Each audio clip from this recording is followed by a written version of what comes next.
Бүхэнд аврагч эзэн Есүс Христийн нэрээр мэдчлээ. Тэгээ эзэн өөрийн бичээстэй миний хотны гадна 1000 өдөр амьдарсанаас миний хотонд 1 өдөр амьдарсан дээрээ гэж. Тэгээ энэ цаг ер үсийн 1000 цаг байх болтугай. За би 1 сарын хугацаатай өөнийх богино хугацаатай явсан. Тэгээд нэлээд урт хугацаатай явсан юм шиг санагдлаа. Тэгээд Монгол орнд нэлээд завгүй өдөр болгон бүртээ өглөөний цаанаас эхлээл оройны шөнийн зав хүртэл ингээд тасралтгүй эзний үгийг бусдад хуваалцсан, зоригжуулсан цаг хугацаа байлаа. За тэгээд очингуудаа эхний өдрүүдэд ялангуяа эзний нүрийг эрэлхийлж эзэн та яг Монгол чуулгануудад ялангуяа Монгол пасторудад ямар үг илэрхийлэхийг хүсэж байна гэдгийг эзнээс гуйж байсан. За гэтэл тэр яг эзний үгийг ярих хайж байх үед Самуэль номоор эзэн удирдсан байгаа. 1-р Самуэль номоос. За тэгэхээр би түүхийн довч хуваалцаж бодлоо. 1-р Самуэль дээр Эли иш дахилч байгаа. Тэр үнэхээр эзнийг хүндэлдэг. Израилийг бүх эзэнтэй уулзрах, удирдах бүх зүйлийг хариуцж явуулдаг эзний дахилч байсан. За гэтэл түүний 2 хүн бас аавдаа туслаж бас дахилчийн үргийг гүйцэтгэдэг хэрнээ хүүхдүүд нь яг зүрх сэтгэлээрээ эзнийг хүндэлдэггүй байсан. Ялангуяа тэр эзэнд өргөх тахилын ширээг маш хаанга ханддаг. За эзэнд өргөж хүмүүс өргөх гээд ирсэн тэр тахилын тарган махнаас нь өөхийн ч гэдэг юм хамгийн сайныг өөрсдөндөө авдаг. За маш зохисгүй тийм үйлдэлүүд нь эзэнд таалагдаагүй. За тэгээд Эли дахилчид эзэн хэлсэн баг. Яг л намайг хүндэлдэг хүнийг би хүндэлдэг. Намайг хүндлэхгүй нэгнийг би чигшдэг гэж хэлсэн. Харин чи өөрийн хүүхдүүдтэй намайг хүндэтгэлийг чи зааж өгөөгүй. Тэд нар буруу зүйл хийж байгааг чи зэмлээгүй.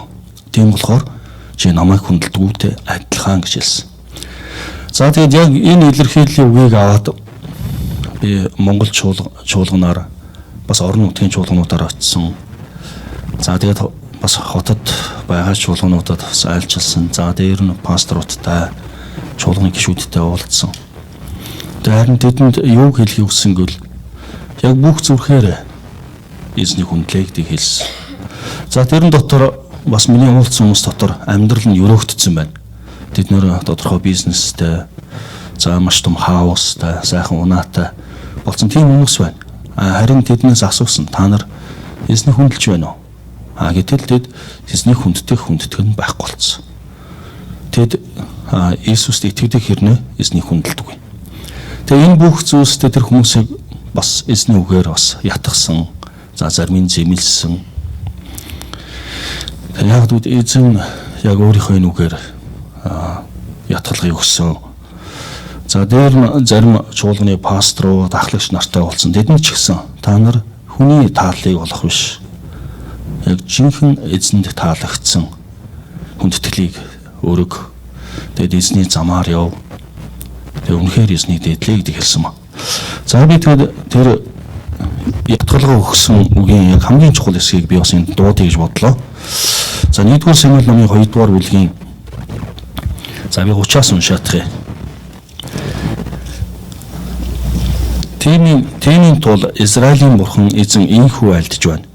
Чиний гэр болон чиний эцгийн гэр миний өмнө мөнхөд явна хэмээн би чин хүнээр өгүүлсэн билээ. Харин одоо эзэн айлдахдаа энэ нь надаас хол байг. Учир нь намайг хүндэлдэг хүнийг би хүндэтгэн. Намайг жигшигчдийг би үл хайхарна гэж.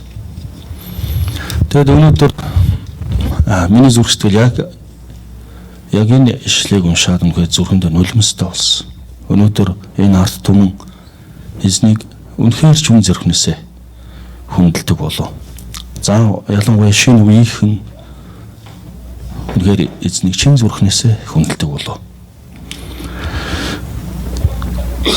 За тэгээд 30 хоног үнэхээр завгүй яг юу нөөцлөгдсөн байлаа. Өмнө дандаа гадаадад айлчилж эзний үгийг хуваалцаж конференц арга хэмжээнд оролцоход маш завгүй явдаг байсан. Гэтэл эсвэргээр өнөөдөр Монголд очиход завгүй болцсон. За тэгээд ирсэн өдрийнхэн бүтэн 2 өдөр баг амарсан. Нойр урайл амраад байсан. Нэлээд ядарсан байсан. За тэгээд тэр Монголд байхад маш олон кофений газар байгуулагдсан байлаа. За кофений газараас л кофений газар л ингээл дараагийн уулзалт тэр кафе бинэ, папа кафе. За төрөл бүрийн кофений нэртэй болсон. Тэгэл кофений газараас кофений газарт тэг хүмүүст үнэхээр эзний үгийг хуваалцсан, зоригжуулсан цаг хугацаа байсан. Тэг үнэхээр энэ сарын хугацаа үнэхээр багтсан. Яг та бүхний хувьд сарын хугацаа маш удаан өнгөрсөн байж магадгүй. Харин миний хувьд бол маш хурдан өнгөрсөн, маш завгүй байсан. Тэгээд бараг 2 цуглаан шинээр бий болсон. Гайхамшигтай. Тэгээд дандаа ах дүүнэраараа цугладаг. Тэгээд бүгд эзэнд итгэдэг. Тэгсэн хэрнээ тэд бүгд цуглаанд хамрагддаггүй. Тэгээд бид нэрт уулзсан. Яагаад эзнийг хүндлэхгүй байгаа? Тэгээд бүгдийг цуглуулж хамтдаа эзнийг хүндлэх цуглаан хийсэн. Тэднийг үнэхээр эзнийг хайрлахыг ятгсан. Тэгээд үнэхээр эзэн өөрт нь зориулагдсан тэр хүндэтгэлийг эзэн хайж байна. Тэр энэ дээр хэлсэн мэн учир нь намайг хүндэлдэг хүнийг би хүндэлнэ. Намайг жигшигчдийг би үл тооногч. Би үл хайхарна гэсэн маа. За тэгээд энэ цагт би яг чин зүрхнээсээ би эзэн талархлын гуйлтаа өгмөр байна. Өнөөдөр бид энэ эзний өргөөнд эзнийг хүндлэж байгаа нь юутай юуралтай вэ? За би та бүхнийг эргэн харахтаа үнэхээр зүрх сэтгэлээрээ баяртай байна. Тэгээд улам танаар дамжуулан үнэхээр сүнс ба үннээр эзэн хүндлэгдэх болтугай. Тэгээд би Есүс Христийн нэрээр би үнэхээр тунхаглаж байна. Таны чин зүрхний хүндэтгэлээр эзэн алдарших болтугай. Тэгээд өнөөдрийн магтаал дээрс ч үнэхээр эзний зүрхэнд үнэхээр хүрмээр байна. Хизээч байгаагүйгээр тэр эзэнд магтаал, талархал, хүндэтгэлийг өргөмөр байна. Түүнхээр эзний зүрх болсон түүнийг хүндлэгч үеэс үед хаадаас хаад дамжих түүний ариун дахилч нар байх болтугай гэж би энэ цагт юрууж байна. Тэгээд энэ цагт би чин зүрхнийхэн талархлын гуйлтыг яг энэ цагт эзэнд өргөмөр байна. Би бүхий л зүрхээрээ танд талархлыг өргөнө. Би бурхтын дээр зогсоод би танд магтаалыг өргөнө. Би таны ариун сүм рүү хандан сөвдөн өргөж таны хайр инрэл үнийтэн төлөө таны нэр талархлыг өргөнө. Учир нь та өөрийн үгээр өндөрт өргөмжлөгдсөн. Миний дуудсан өдөр та надад хариулж, та намайг хүчтэй болгон намайг зоригжуулсан. Их эзэн минь үнэхээр чин зүрхнээсээ талархъя. Биднийг амьд байлгаж байгаа. Тэгээд бидний үнэхээр балчиг шавар мэт тэр амьдралаас батан гаргаад хөлийн бат суурин дээр тавиад хизээш нурахгүйгээр өөрхөн алдраар өөрийн нэгүслэр өөрийн хайраараа ерөөсөн танд талархъя. Чин зүрхнээсээ талархъя эзэн минь. Тэгээд бидний амьдралаар дамжуулан мөнхийн сур хүчтэй эзэн байдгиймаа гэдэг та алдаршуулаач. Танаар дамжуулан бүх бүтээл таны өмнө бүхийн хүндлэх болтугай. Амьсгалж байгаа бүхэн таныг магтах болтугай. Танд бүх алтрыг өргөе. Чин зүрхнийхээ өмнөөс танд талархлыг өргөё.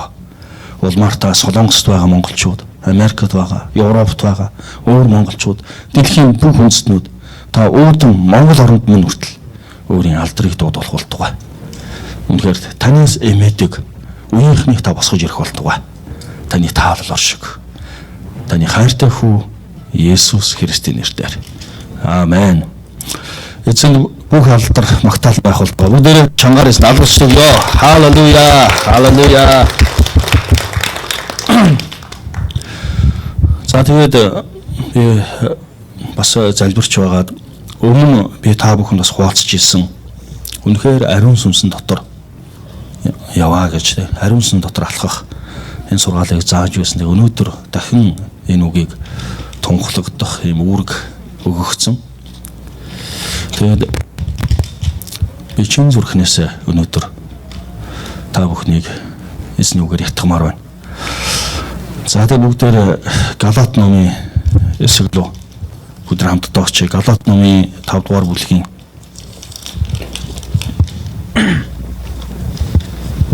16-аас бимшээ. Харин сүнсээр яв, тэгвэл та нар махан үеийн хүслээ гүйцэлдүүлэхгүй гэж би та нарт хэлнэ. Учир нь махан бие сүнсний эсрэг хүсдэг. Сүнс махан биеийн эсрэг хүсдэг юм аа.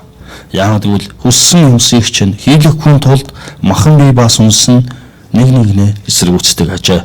Хэрв та нар сүнсээр удирдуулдаг бол хуулийн дор байхгүй байна. За энэ дээр Паул Галат хотынд бичсэн загталтаа та нар сүнсээр яваа гэж хэлсэн байна. Тэгвэл махан биеийн хүслээ гүйцэлдүүлэхгүй гэж хэлсэн. За маш олон өдөр бороо ороогүй маш гантай байх үед усны түвшин доошлоод тэр голын дунд байсан том чулуунууд гарч ирдэг. За ингээд том чулуу гарч ирсэн байх үед хэрвээ заваар явж байгаа хүн бол маш олон бэрхшээлтэй тулгардаг. Яг л зав тэр чулууг мөргөж нэлээд тууштай явж чадахгүй байдаг. За гэтэл бороо усны дараа тэр усны түвшин дээшлэх үед тэр чулуу байхгүй болдог. Тэгээд яг заваар явж байгаа юм бол ямар ч саадгүй маш хурдан явах болно. Яг үүнтэй адилхан бид сүнсээр өдөр бүр удирдуулж сүнсээр өсөж байх үед бидний махан биеийн хүсэл биднийг захирч чадхаа болдог. Тэгээд эзний хүслээр бид амьдардаг. Харин бид сүнсээр дүүрэн байхгүй байх үед бидний махан биеийн хүсэл гарч ирдэг. Тэгээд бидний амьдрал махан биеийн хүсэлдээ боовчлогдож, дарлагдж, хүлэгдэж бид эзний хүсэж байгаа тэр агуу зүйл дотор гайхамшигтайгаар амьдарч чадхаа болдог. Тэгвэл энэ дээр Паул үнэхээр сүнсээр яваа гэдэг хэлсэн байна. Тэгвэл та нар махан биеийн хүслээ гүйцэлдүүлэхгүй гэж хэлсэн. Энэ үнэхээр баттай. Тэгвэл бид өдөр бүр өөрийнхөө сүнсийг дүүрэн байлгах, сүнсээр алхаж, сүнсэн дотор амьдрахад бид өдөр бүр 4 зүйлийг хийх ёстой байгаа. 4 зүйлийн хамгийн эхнийх нь бид өдөр бүр эзний үгийг судлаж, тунгаан бясалгаж, энэ үгээр амьдрахыг шийдэх ёстой. Энэ талаар бичээсийн маш олон эсэлтээр үнэхээр энэ үгийн дагуу явахыг ятгсан байдаг. Би Йошуа номын 1-р бүлгээс дуудъя. Энэ үнэхээр миний байнга дуудаж тунхаглах дуртай ишлэл байгаа. Тэгээ энэ үгээр би бас ятгахыг хүсэж байна. За Йошуа номын 1-р бүлгийн хэсгээс би дуудъя. Үнэхээр бидний амьдралыг чинь турш хийж эсэргүүцэн зогсож чадахгүй гэж хэлсэн байна. Тэгвэл эсэргүүцэн зогсож чадахгүй байх хамгийн чухал зүйл нь эзний үг миний зүрхэнд байх ёстой. Эзний үг миний зүрхэнд байх юм бол миний амьдралын өмнө эсэргүүцэн зогсох юу ч байхгүй. Яг нь эзэн үгээрээ намайг хамгаалж, намайг удирдах, намайг чиглүүлж, намайг хүчтэй болгож, намайг зөрчүүлдэг юм аа. Тэгвэл үнэхээр маш том амлалтыг Йошуад өгч ирсэн байна. Мөсөөр дамжуулан. За тэгэхээр энэ эзэн Йошуад хэлсэн байна. Хөлийн чинь уул гიშгэх газар бүрийг би Мөсөд амласны дагуу чамд өгсөн билээ. Та нарын газар нутаг бол Цүл ба энэ Ливанос их мөрөн Ефрат хүртэл хийчүүдийн бүх нутаг болох наран жаргах зүгийн их тэнгис хүртэлх байх болно. Хинч чамайг амьдралын чинь туршид эсэргүүцэн зогсож чадахгүй. Би Мөсөдтэй хамт байсан шигээр чамтай хамт байх болно. Би чамайг хаяхгүй, мөн чамайг орхихгүй. Тууштай бөгөөд зоригтой бай. Учир нь өв дээсд чинь нөхөр миний амлсан газар нутгийг чи энэ ард түмэнд өвлүүлэн эзэмшүүлнэ. Гагцхүү тууштай бөгөөд чин зоригтой бай. Миний зарц Мөсегийн чамд тушаасан бүх хуулийг сахин биелүүлэхэд анхаарлан тавь. Хаа явсан газар амжилт олохын тулд түүнээс баруун тийш зүүн тийш бүх хазаа хуулийн номыг амнаас салгалгүй харин түүн дотор бичигдсэн бүхнийг сахин биелүүлэхээр өдөр шөнөгүй түүнийг бясалгаж яваа. Тэгвэл чи хөвжин дэвжиж амжилтанд хүрэх болно. Би чамд тушаагаагүй гэж юу? Тууштай бөгөөд зоригтой бай. Хаа явсан газарт чинь чиний бурхан эзэн чамтай хамт байх учраас бүүж ичирч айх түн гэвэ. За энэ хэсэг дээр маш том амлалтыг өгсөн ба. Чи эзний үгийг өдөр бүр тунгаан бясалгаж түүний сахин биелүүлэхэд бүх анхаарлаа тавьж амьдраа гэж хэлсэн байна. Тэгвэл чи өөдлөн дэвжиж өнгөжин жавхаажж бүх зүйлс дотор чи сайхан амьдрах болно гэдгийг амласан байна. Тэгвэл бидний өдөр бүрийн бид сүнсээр дүүрэн амьдрах хамгийн чухал эхний хийх ёстой зүйл бол бид эзний үгийг бид өдөр бүр судлаж, тунгаан бясалгаж, түүнийг сахин биелүүлэхээр бүх анхаарлаа тавих ёстой юм аа. За миний хувьд би өглөө болгон эзний үгийг одоо судлаж дунгаан бодох ийм зуршилтай болцсон байгаа. Яг одоо өглөөний цайгаа уухтай адил, нүрээ угаахтай адил үнэхээр чухал амьдралын минь хэрэгцээ болсон. Тэгвэл өнөөдөр би сүнсээр дүүрэн байх хамгийн чухал зүйлийг өнөөдөр би та бүхнээс ятгах байна. Та үнэхээр энд өөрийнхөө цагийг зориул. Тэгээд үүн зориулж бүр дэвтэр гаргаад та түүнийг үнэхээр ойлгосон сануулж байгаа зүйлийг та бич.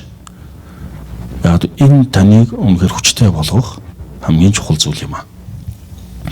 За хоёр дахь сүнсээр дүүрэн байх зүйл маань болохоор залбирал байна. За нийт Христ итгэгч хүмүүсээс за өдөрт эдийн хугацаа зарцуулд юм бэ гэсэн судалгаа авахд нийт итгэгчдийн дунд чинь өдөрт 2 минут гэсэн ба. 2 минутыг залбирал зориулдаг. Үнэхээр энэ хангалтгүй. Хүн тодорхой гарцаагүй тийм шалтгаантай үед л эзэн хандан гуйлд залбирал хүсэлтэд мэдүүлдэг. Бусад үед амьдралын маш олон зүйлд үнэхээр бүх анхаарал нь явдаг. Тэгээ би нэг өдөр өглөө эрт босоод за энэ өдрийг бүтэн залбирлын өдөр болгоё. Талархлын залбирлыг хийгээ шийдсэн. За тэгэл өглөө босоод орноосоо босоод надад энэ өдрийг өгсөн эзэн таалдах болтгоо гэж хэлсэн. За тэгэл 0-9 орч нүрээ угаахт надад энэ нүрээ угаах усыг өгсөн. За тэгэл өглөөний цайг өгсөн. Надад идэх уух юм өгсөн. Тань талархъя. За тэгэл хийх ажил бүх зүйл бүтэн өдөр эзэн талархлын гуйлт залбирлыг өргөхөд хамгийн сүүлд бүр үгээр илэрхийлэхийн арга үг дутж байсан. Та өнөхөр миний амьдрал ямар агуу зүйлийг хийж өгд юм бэ гэж үнэхээр талархаж байсан. Тэгвэл бидний амьдралыг үнэхээр сүнсээр дүүрэн байх, эзэнтэй харилцаа нь хамгийн чухал хоёр дахь зүйл бол бид өдөр бүр эзнээс гуйлт залбирал хүсэлтэд мэдүүлэх ёстой юм аа. Эзэн бидний гуйлтыг анхааран сонсож өөрийн юр хүсэлч нарыг хөдлөгдөг баг. Тэгвэл гуй тэгвэл өвөгдөн, тогш тэгвэл нээгдэн, хай тэгвэл олдно гэсэн ба. Матай номын 7-гийн 7 дээр. Тэгвэл гуйд хүн бүр авна, тогшдог хүн бүр нээгдэн, хайдаг хүн бүр олдно гэж хэлсэн ба. Тэгвэл бид гуйхгүй байгаа учраас бид амьдралдаа эзнээс бүх агуу зүйлээ авахгүй байна гэж. Тэгвэл бидний амьдралын хоёр дахь өдөр бүр хийгдэх зүйл маань бид үнэхээр залбирлаа гуйлтаа эзэнд мэдүүлж явах хэрэгтэй юм аа. За тэгвэл сүнсээр дүүрэн байхын гурав дахь зүйл нь нөхөрлөл, хамтдаа байх, бие биенээ зоригжуулах. Тэгвэл зарим хүмүүс тэгж хэлдэг. За нэм гаргийн цуглаанд бид нар очиод яах юм бэ? Зүгээр гэртээ Библийг уншаад тэг залбираал байчи гэж ярих хүмүүс байдаг. Тэгвэл эзэн биднийг баян хамтдаа цуглаж, бие бинийгээ зоригжуулж, урамшуулж, өөрийг нь хүндэлж байгаа сая гэж эзэн энэ амралтын өдрийг бидэнд олгож өгсөн юм аа. Тэгвэл бид энэ өдөр эзнийг хүндлэж, бид бусдыг зоригжуулахаар дуудагдсан юм аа. Тэгвэл бичээсийн Еврей номын 10 бүлгийн хэсэг дээр байгуугийг би дуудъя. Еврей номын 10 дугаар бүлэг. За би холбогдох бичлэгийг одоо олоодох юм. За 10-ын 26-аас би. За жижигаараа. 23-аас би уншаадахыг 23-аас 25. Өөрсдийн найдварыг хүлээн зөвшөөрлөө гуйлтгүй бат баримталцгаая. Учир нь амлагч нь итгэмжт билээ. Бие хайр болон сайн үсэд хөхүүлэн урамшуулахад анхаарай. Ингэхдээ зарим хүмүүсийн зуршил болсон шиг хамтран цуглахаа болилгүй. Харин нөгөө өдөр ойртож буг ханах тусам бие зоригжуулъя. За тэгвэл өнөөдөр бид хамтдаа эзнийг хүндэлж байна. Бидний энэ хүндэтгэлийн хамгийн хоёр дахь гол зүйл нь бид биенээ зоригжуулж, урамшуулж, саашааж, магтаж, туслаж, дэмжиж, хайрлаж байх цаг хугацаа юм аа. Тэгвэл энэ бүгдээр эзэн өөрийн хүндэтгэлийг авдаг. Тэгвэл энэ дээр хэлсэн байна. Тэр нөгөө өдөр ойртож байгаа тул энэ харах тусам өдөр бүр харах тусам бие биеэ зоригжуулъя гэсэн ба. Ингэхдээ зарим хүмүүсийн зуршил болсон шиг гэсэн ба. Хамтран цуглахаа болилгүй гэсэн ба. За тэгвэл та бүхний амьдрал зуршил болсон зүйлсүүд юу вэ? За бид ялангуяа эмэгтэй хүмүүс өглөө гэрээс гарахдаа нүрээ ямар ч байсан будах энэ бол зуршил болсон байгаа бах.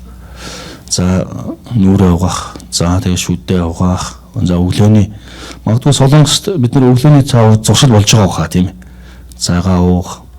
За ер нь тодорхой тийм зуршлуудтай болсон байгаа. Тэрийг ямар нэгэн байдлаар тэр өдөр бүрийн хийдэг зүйл хийхгүй бол нэг л болохгүй санагдаад идэг тийм зуршлууд. Тэгвэл яг үүнтэй адилхан бид хамтдаа цуглахаа бүр зуршил болгосон юм байна.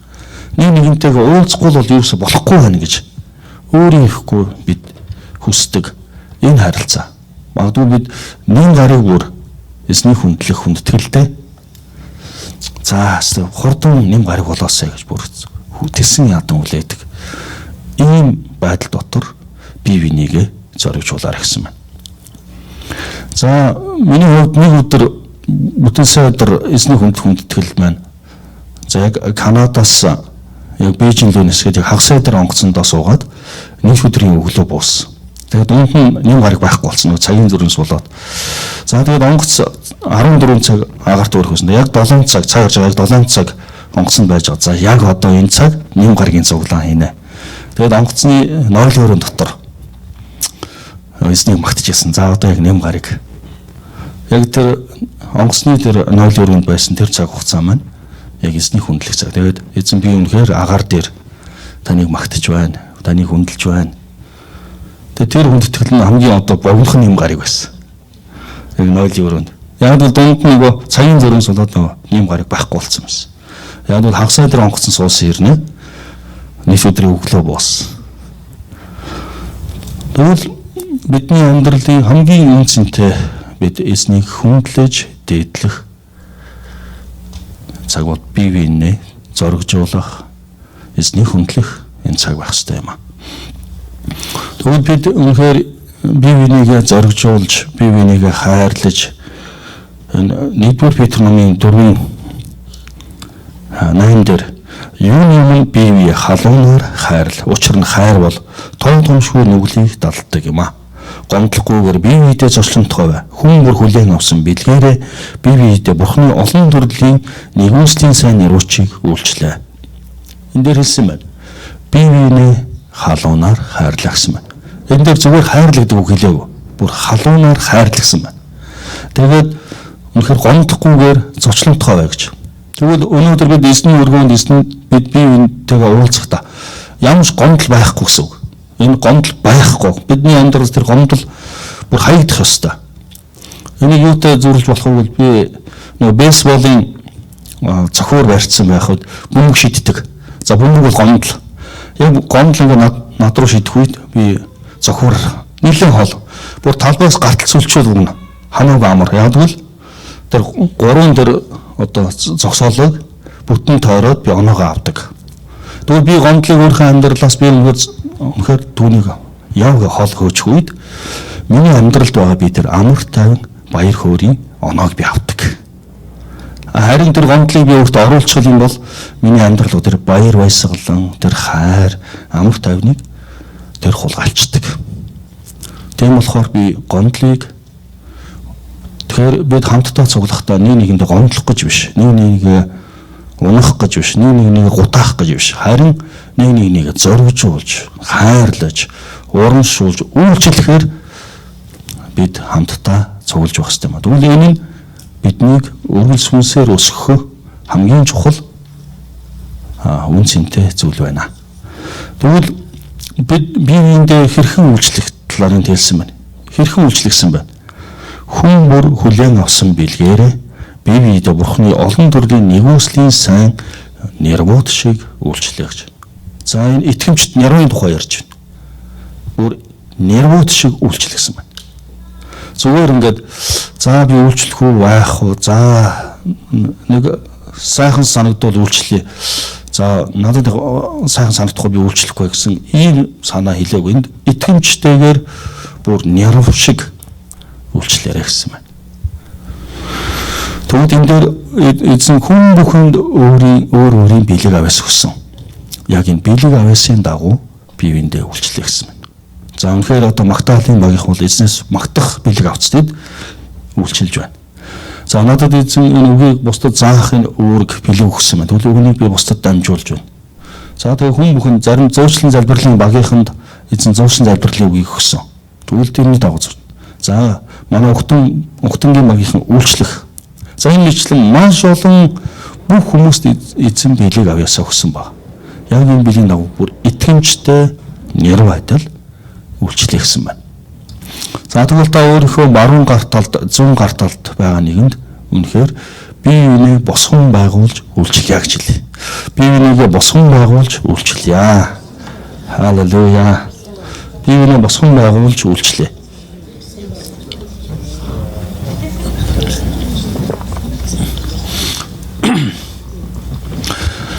Тэгэхээр бид бэлэг авьяасын дагуу үнэхээр бие биендээ итгэмжт яа байдал үйлчлэхгүй бол бид 3 зүйлийг хулгайлсан байдаг. Нэгдүгээрт нь бид мөнхийн эзнийг алдаршуулах алдрыг хулгайлдаг. Яг тэгвэл эзэн надад өгөгдсөн тэр бэлгээр дамжуулан эзэн алдаршийн тулд хүндлэгдэхийн тулд надад өгсөн. Гэтэл би тэр өгөгдсөн бэлгийн дагуу би үйлчлэхгүй бол эзнийг алдаршуулах, эзнийг хүндлэх тэр хүндэтгэлийг хулгайлсан гэсэн үг.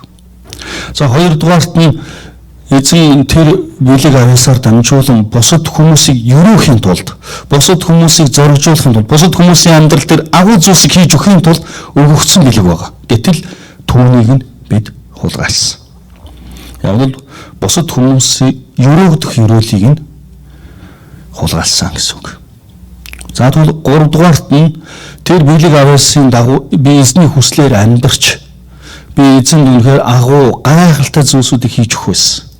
Тэгвэл эзний хүслээр амьдрах амьдралаа би хулгайлсан гэсэн үг. Тэгвэл өнөөдөр би эзний ард түмэн та бүхнийг үнэхээр ятгах байна. Та эзнээс өгөгдсөн энэ бэлгийн дагуу үнэхээр үйлчлэж, итгэмжт нэр байдал үйлчлэж бие биенээ зоригжуулах хэрэгтэй юм аа.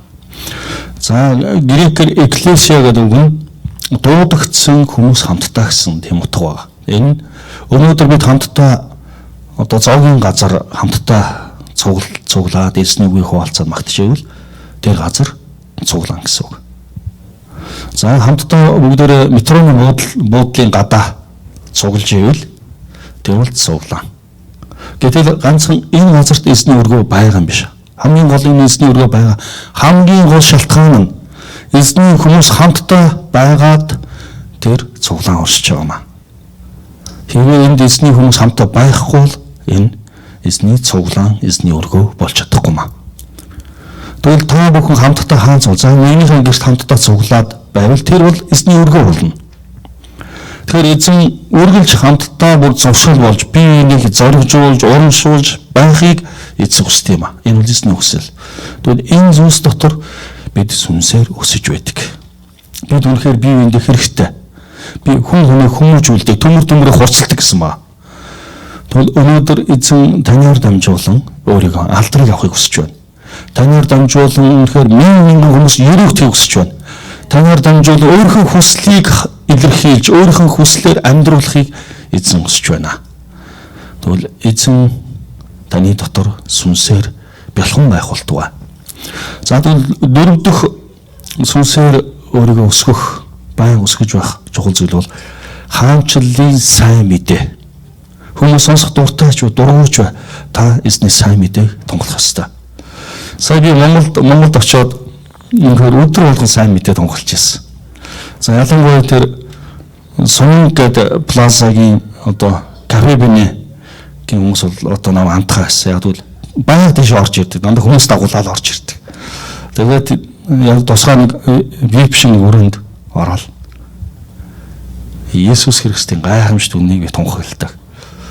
Тэгвэл яа би тэр сайн мэдээ тунгалчаавал миний сүнсний дасгал учраас. Яг би өмнөхөр сүнсээ дасгалжуулах хэрэгтэй. Хүн өөрийн биеийг хүчтэй болгохын тулд өдөр бүр гимнастик дасгал хийдэг. Тэгвэл тэр миний сүнсний дасгал бол сайн мэдээ юм аа. Тэг хүмүүс тэгж бод нэг хүнд ингээд Есүсийн тухай итгүүлэх гээл оролдоод байгаа. Тэр хүн итгэх үү итгэхгүй нь бидний асуудал биш. тэр итгэлийг эзэн өөрөө хийж өгнө. Харин миний үүрэг бол түүнд эзний хаанчлалын сайн мэдээг тунхаглах нь миний үүрэг юм. Яг би өөрхөн сүнсийг улам хүчтэй болгохын тулд хийж байгаа тасгал юм аа. Тэгээд Монголд байхдаа тасгалаа хийхин тулд ингээл зөсөн. Годомжинд явж байгаа хүмүүст хүртэл сайн байна уу? Тань 3 минут над ярих юм байна. За тэгэл банкн дээр очиж дараал зогсож байгаа юм бол тэр маань хангалттай нөгөө олон минут төр зүгээр зогсож байгаа юм чинь. Уртлага заа сайн би Солонгосоос ирсэн пастор байна гэлсэн. Тэгээ хамгийн гол тэр зүйл юу вэ? Миний сүнс эзэн дотор хүчтэй болохын тулд хийж байгаа дасгал юм аа. Тэгээ сүнсний үнэхээр хүчтэй дасгал бол сайн мэдээ юм аа. Тэгэл хүмүүс сайн мэдээ тунхаглахдаа за би чадахгүй юм чинь. За зарим хүмүүс ингэж боддог. Би Библийн сургалт төгсөөгүй. Тэгээд угаасаа сайн мэд тараадаг авьяастай хүмүүс байдаг. За би итгэхэд одоо нэлээд удаагүй гэл маш олон шалтгаанууд сайн мэдээг тунхагладаг. Харин Есүс Христ бол цорын ганц Бурхны хүү, бидний аврагч хийцэн итгэж байгаа хүн бүхэнд сайн мэдээ тунхаглах тэр агуу тушаал өгөгдсөн юм аа. Тэгвэл бид тэр тушаалаа биелүүлэхийн тулд бид тэр тунхаглалыг хийдэг. Яг л би сүнсээ дүүрэн байлгахын тулд, хүчтэй болгохын тулд яг л баян сайн мэдээ тунхагладаг тэр эзний зарцаас мойр сүнс үнэхээр айдаг. Яг л тэр тулааны хамгийн тэрхүү нэгнээс сэлэн бараа яг тулаанд орж байгаа баатар шиг тэр мөн сүнсний хаанчлалыг нураадаг. Тэгвэл улмаар түүгээр дамжуулан эзэн өөрийгөө хүндлүүлдэг юм аа. Тэгвэл улам хүчтэй болохын тулд эзэн бидэнд бас сайн мэдээний хүч чадлыг өгсөн юм аа. Тэгвэл та өдөр бүр эдгээр 4 зүйлийг нэгдүгээр та эзний үгийг өдөр бүр судлаж тунгаан бодож түүний үгийг дуулууртаа дааж амьдрах. Хоёрт нь та өдөр бүр түүний өмнө залбирал гуйлт хүсэлтээр ирэх. Үнэхээр гуравт нь та хамтдаа хэн нэгэн дээр очиж түүнийг зоригжуулж, урамшуулж хамтдаа байх. Тэгээ дөрөвт нь та түүний хаанчлалын сайн мэдээ тунхаглаж байхад таны сүнс үнэхээр үргэлж дүүрэн байх болно. Тэгвэл үнэхээр сүнс дүүрэн байх үед бидэнд ариун сүнсний үр жимс гарна гэсэн байна. Ариун сүнсний үр жимс. За би ариун сүнсний үр жимсийг дуудаа. Түрүүн Галатын 5:5 дугаар бүлгийнхаа хэсгийг хар. За би хэсэг рүү эргээд очлоо. 22. Харин сүнсний үр жимс нь хайр, баяр баясгалан, амар тайван, дэвчээр, инрэл, сайхан сэтгэл, итгэлтэй байдал, төлгөөн зан, өөрийгөө захирах байдал юм аа. Эдгээрийн эсрэг хууль гэж байдгүй юм аа гэж. Тэгвэл энэ дээр та өнөхөр эдгээр 4 зүйлийг өдөр бүр өөрийнхөө амьдралд хийж байхад аяндаа та өөрийгөө чангаж үзнэ. Өөх миний дотор өнөхөр тэр хайр үржим ургацсан юм шүү дээ. Би бусдыг хайрладаг болцсон байна. За тэгээ амар тайв зүрхээ чагнана. Хөөх миний зүрх ерөөс янз бүр айхан байхгүй болчих. Энэ яг юм болчих. За тэгээ баяр хөөр өөрөө ихгүй ингээл хүн арах юм бол ингээл энэ дандаа баяр өслөн тавиадах энэ юу баярлдаг ингээл өөрөө ихгүй ингээл танаас ингээ баяр өсөн мишээгээл энэ. Та зөвхөн байгаль байдлаар чинь хүмүүс Есүст итгэж шүү. Тэгвэл бидний тэр байгаль байдал үнэхээр эзэн ирж байгаа би олон хүмүүсийг харсан. Тэгвэл энэ эхний 9 үр жимсний эхний 3 нь болохоор эзэнтэй харилцах харилцааны үр жимс. Эзэнтэй харилцахад үнэхээр хайр, баяр баясгалан, амар тайван хэрэгтэй. Тэгвэл 2 дахь 3 үр жимс нь бусад хүмүүстэй харилцах үр жимс. Бас аяндаа бий болцсон байна. Ингээ та бусад хүмүүстэй харилцах үед аюу дэвчээртэй болцсон байна. За 2 дахь хэсгийг харъя. Дэвчээр, инрэл, сайхан сэтгэл. Бусад хүмүүс нөө доромжлсон би аюу дэвчээртэй болцсон. Хөөе би уг нь энэ юмны эсрэг дахиад ууралж байгаа да ерөөсөө уурлахгүй байна. Амар дэвчээртэй болцсон байна шүү дээ. За тэгээд сайхан сэтгэлтэй болцсон. Ингээд юм бол ингээд бусдад туслах тий сайнаар ханддаг болцсон. Тэгээд энэ дээр инрэл гэсэн байна. Тэгвэл дараагийн 3 дахь тэр 9 үр жимсийн сүүлийн 3 дахь үр жимс нь хувь надтай эзэн харилцах үр жимс. Энэ бие захирах байдал. За би энийг хараад сүүлийн 3-ыг итгэлтэй байдал, дүлгөөн зан, өөрийгөө захирах байдал юм аа гэж. За аюу дүлгөөн зантай болсон шүү дээ ингээл. Тэгэж надаас гэж гомдлох, уурлах, уцаарлах юм байхгүй болсон. Тэгээд дээр хамгийн чухал зүйл нь бие захирах байдал. үнэхээр ямар ч муу зүйлч тэр намайг уруу татлах сорилт болох ч гэсэн би бие захирах тийм сахилга готтой болсон байна. Бүх талбарт. Энэ нь миний дотор надад өгөгдсөн үр жимс ургацсан байна. Тэгвэл эдгээр 9 үр жимс нь хэрвээ би өдөр бүр сүнсээр дүүрэн би эхний дээр 4 зүйлийг хийж амьдарч байхад тэр 9 үр жимс аяндаа тийм ээ автоматар зангал дүүрэн байж эдгээр 9 үр жимс миний амьдралд боловсрч ургах болно. Үнэхээр гайхамшигтай эсний магт. Тэгвэл энэ эсрэг ямар ч хууль байхгүйсэн ба. Тэгвэл өнөөдөр бид хууль дөрвийг даах гэж хичээх шаардлагагүй. Харин хуулийг бид хүчингүй болгох болно. Яагаад хууль байвал гин байгаа учраас хууль байдаг. Гинийг тодорхойлдог хамгийн чухал элемент бол хууль гэж байгаа. Өнөөдөр Монгол улс маш олон хууль үйлдвэрлэж байгаа. Энэний хамгийн гол нууц нь Монгол хүмүүс маш их гин нүгэлтэй болж байна гэсэн үг. Яг бол муу мухай зүйл нэмэгдэж байна гэсэн үг. Харин энэ хууль хүчингүй болоолаа ил тэр гин нүгэл тэр муу мухай зүйлс энэ утгаас байхгүй болж байна гэсэн үг. Гэтэл одоо нэмэлт хууль үйлдвэрлэл байна. Энэ бол нэг талаараа сайн зүйл биш байна. Яг л тэр ямар нэгэн асуудал гин байгаа учраас түүнийг зохицуулахын тулд хууль гаргаж шít. Гэтэл бид үнэхээр ариун сүнсний үр жимс дотор байх юм бол хууль хүчингүй болно гэсэн байна. Ямар гайхамшигтай. Тэрийг заавал тэр хуулиуд хууль өөрөд авах болно биднийг. Яг бол тэр гаргасан хууль нь ерөөс хүндэгдэхгүй болчихж байгаа. Тэгвэл үнэхээр ариун сүнсний үр жимс сүнсээр дүүрэн байхад бий болно гэж. За тэгвэл махан биеийн хүслийн талаар энэ дээр махан биеийн хүсэл нь юу юм бэ? Энэ дурдсан байна. За би махан биеийн хүслийг дуудаах юм. Эдгээр махан биеийн үйлс нь за энэ 19 дээр байна шүү. Эдгээр махан биеийн үйлс нь илэрхий юм аа. Эдгээр нь завхайрал, бузар байдал, таачангуй байдал, шүтэн шүтэх, ид шид, дайсагнал, маргаан, хардалт, уур хил өсөлдөө, хагарал, тэрс үзэл санаа, атаархал, аригталт, утга учиргүй нарийн цэнгэх зэрэг юм аа. Би үрд нь таамаг сануулж байсанчлан өөрчлөлтөн сануулъя. Ийм зүйлсийг үйлдэгчид нь Бурхны хаанчлалыг өвлөхгүй гэж. Энэ дээр махан биеийн хүсэлд яг юу болдог бүх тодорхой элементүүдийг энэ дээр хэлсэн байна. Тэгвэл махан биеийн хүсэл нь биднийг 5 зүйл дээр болцолдог. Харах, үнэртэх, сонсох, мэдрэх, тэгээд амтлах. Тэгээд энэ 5 зүйлд үйлчлэж, боолчлогдож амьдрал нь дуусдаг. Энийг хангахчил зовдөг. Гэтэл сүнсээр удирдуулах үед энэ зүйл бидний амьдралаас өгдөг. Яг нь бид өөрсдийн махан биеийн хүсэлтэд захируулахгүйгээр сүнсээр удирдуулж бүх агуу зүйл дотор эзнийг алдаршуулд юм а. Тэгвэл өнөөдөр би та бүхнийг энэ үгээр ятгахж байна. Үнэхээр сүнсээр яв. Тэгвэл махан биеийн хүслийг гүйцэлдүүлэхгүй гэдгийг би Есүс Христийн нэрээр тунхаглаж байна. Халелуя. Тэгвэл өнөөдөр эзэн танаар дамжуулан өөрийн алдрыг дуудуулах хүсэж байна. Таны амьдралд хамгийн сайн зүйлсүүд байхын төлөө Есүс нэрээр өрөөж байна.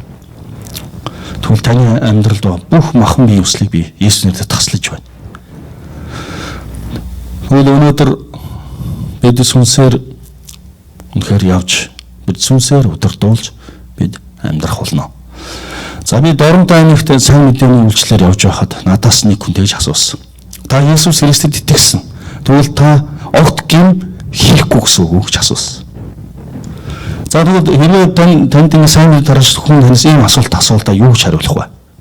Та Есүс Христэд итгэсэн. Тэгээд та огт гин муу зүйл хийхгүй гэсэн үг үү гэж асуултаа юу гэж хариулах вэ?